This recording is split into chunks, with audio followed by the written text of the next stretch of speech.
Members of the Jaintia National Council JNC on Wednesday staged a protest outside the office of the Deputy Commissioner in East Jaintia Hills District against the proposed public hearing concerning Shree Cement. The protesters raised slogans demanding the immediate cancellation of the public hearing scheduled to be on the 22nd of May. The organization alleged that the proposed hearing was against the interests of the local people and expressed strong opposition to the cement company's activities in that particular region. Security personnel were deployed at the DC's office premises to maintain law and order as the demonstrators continued their agitation.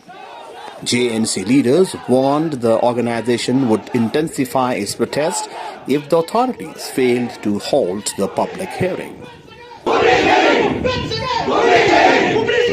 Down, down!